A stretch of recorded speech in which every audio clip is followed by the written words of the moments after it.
Hey everyone, this is Megan from the Suburban Homesteader. I'm going to be planting out my garlic tomorrow, and I'm going to be giving you a step-by-step guide on how I get everything prepped and planted. So, like I said, I'm aiming to plant my garlic out tomorrow. You want to plant it between March and April in warm temperate Australia. So I really want to get these in now. So I want to plant them out tomorrow, so I need to start prepping them tonight. So the kids are asleep and it's late. And I want to get these started so I can plant them tomorrow. So what I'm going to be doing is I've got 3 different varieties here from the seed collection. I've got the elephant garlic, the ones that I haven't grown before as well. I've got elephant garlic, daunting garlic, and Australian white. So I want to have a look at splitting these. And what I mean by splitting is actually taking them apart and getting the individual cloves. Now, I'm just going to be using a cut up bottle, which I've done 2, I need to do 3. And I'm just going to be filling it with water with a splash of sea salt. The sea salt dilution helps with germination, it helps with providing nutrients and a protective microbe coating for the cloves. So hopefully it gives it the best chance possible to thrive. So I'm just going to see about cracking these open. So the elephant garlic is more closer to the related to the leek family. So look how big those cloves are, they're ginormous. But I'm excited to try new varieties. Alright, so look at that one. That is huge. So we've got 1, 2, 3, 4, 5. Now these 2 are the smallest ones out of all of them. I'll keep them there for the time being, and I will still soak them. But when you actually plant garlic, you want to take the biggest bulb. They say when you grow your own, you want to keep the biggest bulbs for planting for the next season, and you actually harvest and use the smaller bulb and the smaller cloves.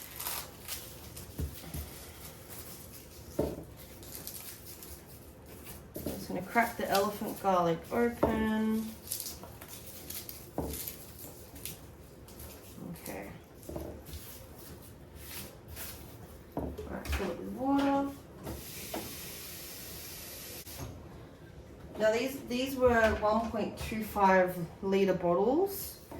You only need a small splash of sea salt because otherwise it will be too potent.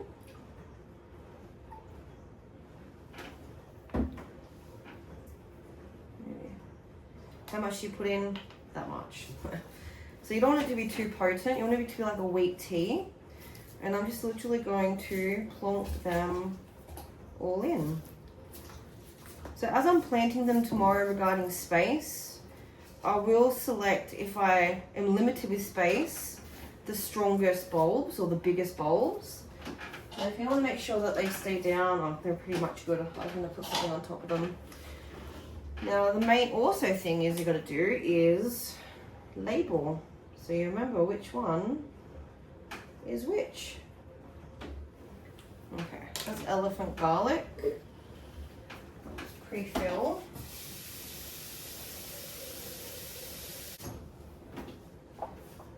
Put in.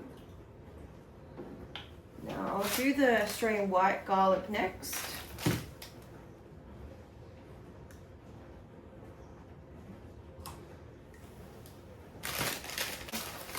Alright, so these are Australian white.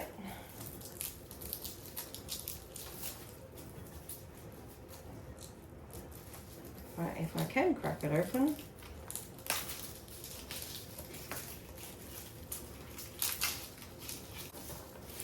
I love the smell of garlic. Okay. Ooh, so this one's quite small actually, overall, compared to what I've had in the past with other varieties. That's okay. Like I said, I'll soak them all and then I'll thin it out tomorrow, pending space. But yeah, you do normally want to plant the more bigger bulbs. I'll leave out that tiny little one. Okay.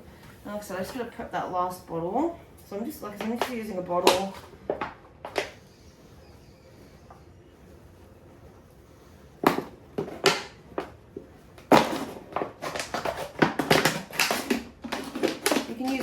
tiny one.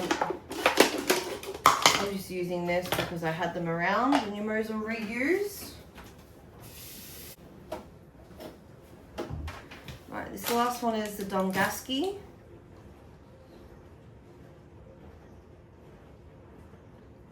Now ideally you do want to soak them for 24 hours.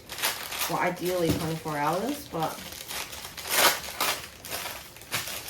mine will probably just be a little bit less than that.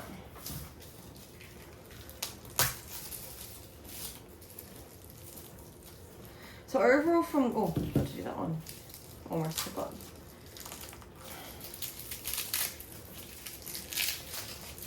This bulb seems a lot better than the last Australian white bulb.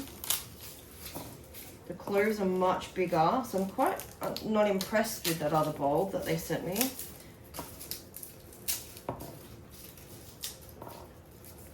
But we'll see.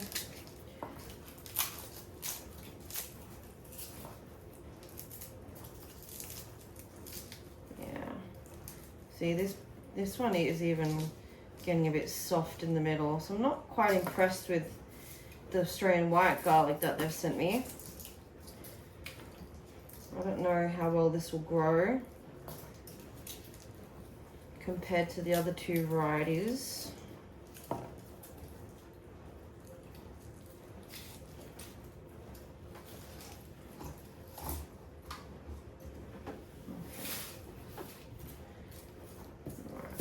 Crack open the daunting. I'll talk a bit more about the different varieties that I have tomorrow and how they, you know, whether they're late or early maturing, the kind of flavors that they should have as well. But so right now I'm just showing you how I prepped them the day before. So this is a much better bulb than the Australian white. The bulbs are a lot more firmer, better colouring. I know it's a different variety, but you know, the fact that the middle of this was really soft, and I wouldn't choose that bulb, but we'll see how the variety goes.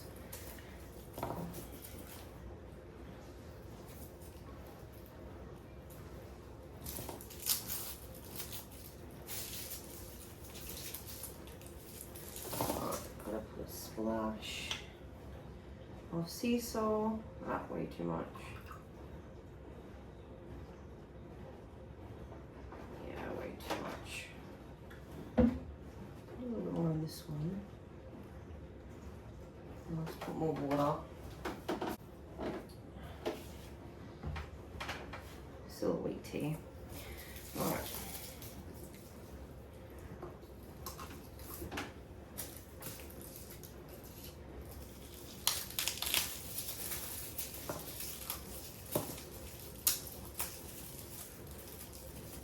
A couple of small ones. You're going to get small and some big, but I'm not going to bother with those size. So I definitely won't be planting those ones.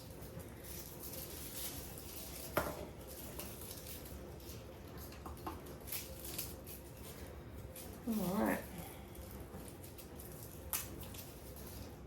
Alright, so that's it.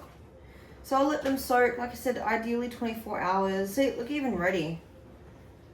You know, the elephant garlic, I know I'll probably put a little bit too much sea salt in that, but that's alright. The daunting, the Australian white, and the elephant garlic. I'm not an expert in garlic, but obviously these two have sunk and this one's floating. Given that this was probably the bad batch out of all of them, I'll be interested to see how this fares. But yeah, not overly impressed with the Australian white so far, but we'll see how it fares overall. So it's a bit messy. I like to split them, soak them, give it the best chance, and then I'll take you along tomorrow on how I plant them, why I chose these varieties, and what I'm expecting out of them. So stay tuned. Now the cleanup. Alright everyone, so I did film the whole thing with prepping the beds, talking about the 3 different varieties that I'm planting this time around, as well as planting and a little bit of the post care when it comes to growing the garlic. but the video didn't save, so I'm refilming it. So look, I already have planted the 3 varieties out, but I will still go through it, so you still get something out of it, and hopefully encourage you to grow your own garlic at home. So as I mentioned in the prep last night in the prep video, where we pre-soaked and the garlic to help with germination, etc. I do have 3 varieties. So I've had the elephant garlic, the Australian white, and the Dongasky. 3 varieties I haven't grown before. I like to experiment and see which ones I like the best. So I chose 3 that I haven't done before. Elephant garlic is a really large bulb. It's highly related to the leek, like a leek, and they say the flavors between true garlic and the leek. It's pretty versatile, so you can, roast it whole, sliced, you can have it in salads, etc. And they do produce big bulbs, anywhere from 8 to 15 centimeters, and they can go up to about 1.5 meters high in regards to the leaves and the scapes.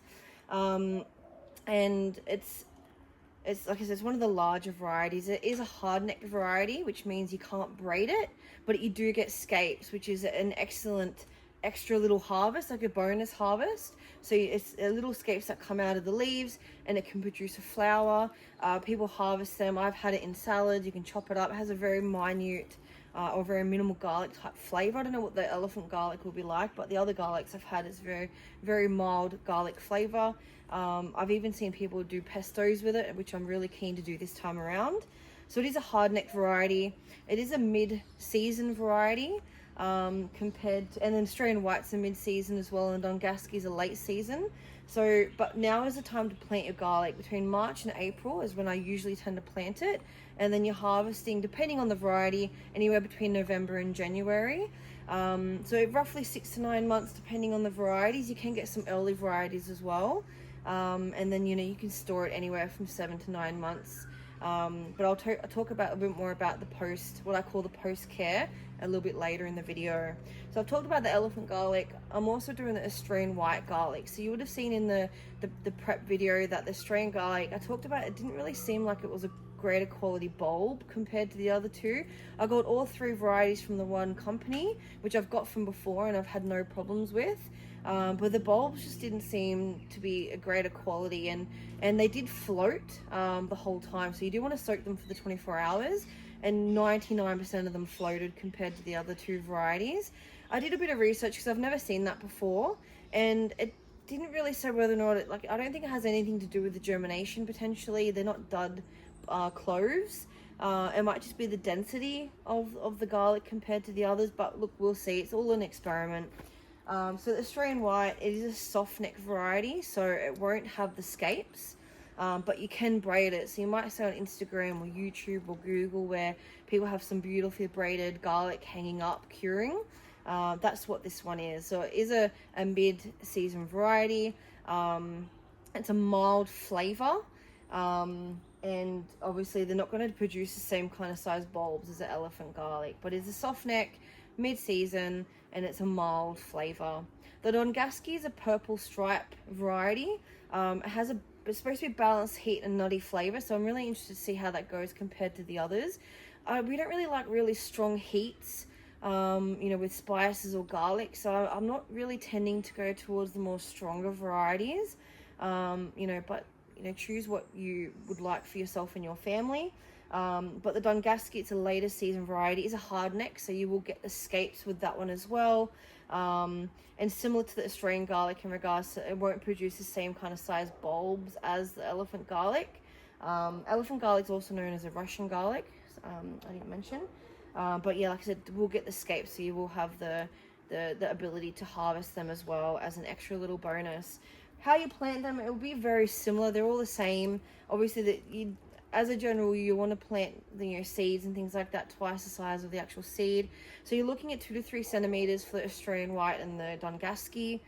You're probably looking up to nearly 4 to 5 centimeters or 3 to 5 centimeters, depending on the clove of the elephant garlic.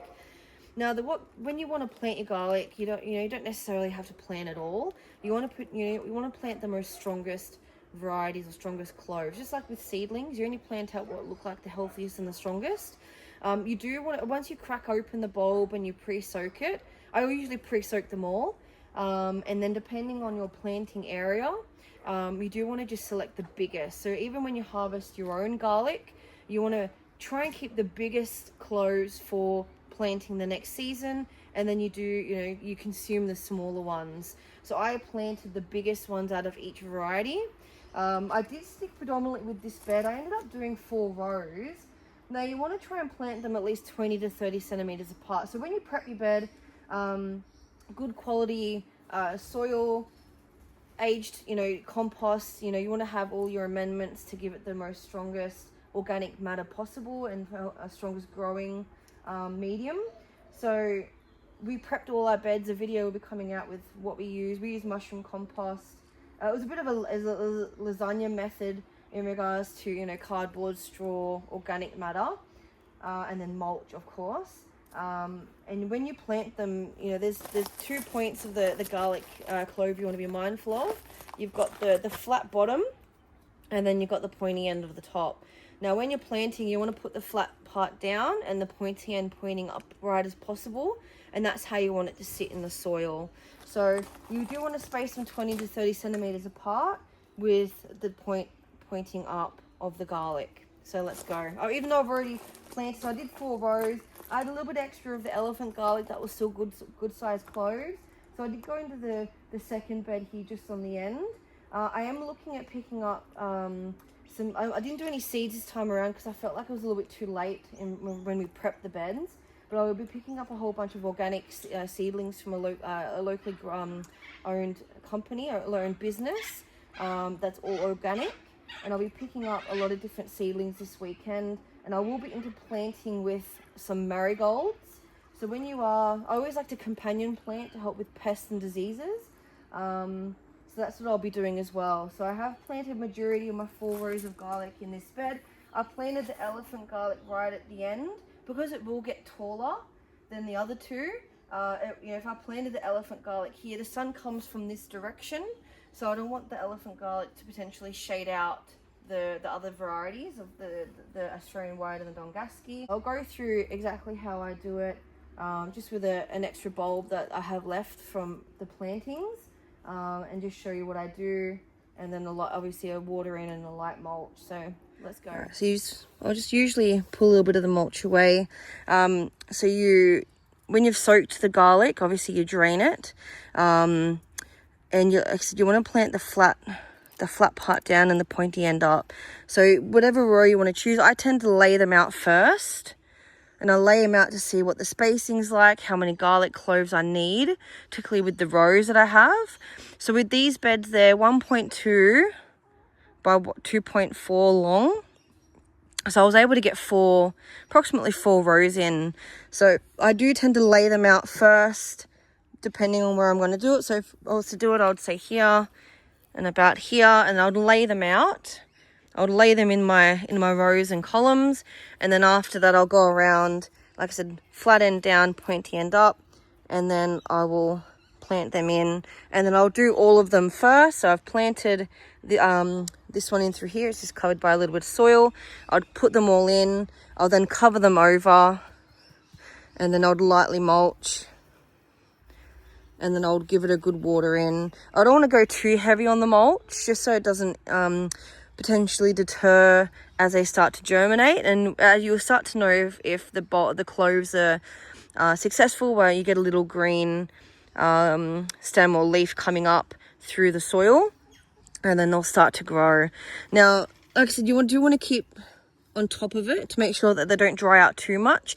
I do tend to find, pests and diseases come about when plants are distressed. So you do want to make sure that you keep on top of the watering, especially early on. So, you can always use your finger, stick it in to see whether it's moist. If not, you can water it, or some people do the irrigation, which we haven't set up just quite yet, which we will hopefully for this next summer that we have, that will be scorching heat again. Because it can be time consuming with watering. Now with pests and diseases, the only thing that we've really had problems with in the past was potentially the aphids. But that's where, since I've been companion planting, we haven't had too much of that.